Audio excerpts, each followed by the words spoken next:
లక్షలాది మంది రైతులకు మన రాష్ట్రంలో కోట్లాది రూపాయలు ప్రధానమంత్రి కిసాన్ సమ్మాన్ యోజన కింద వాళ్ళకు రైతు సహకారం దొరికింది.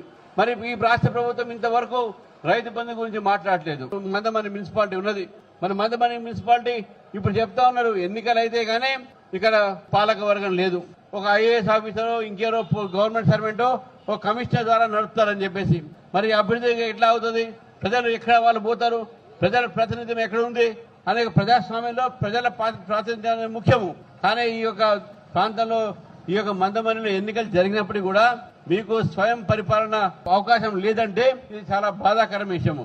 రాష్ట్ర ప్రభుత్వానికి చిత్తశుద్ధి ఉంటే కోర్టులలో ఆ ఒక న్యాయ ప్రక్రియలో ఆ న్యాయమైనటువంటి అడ్డుకొని తప్పుకోవచ్చు.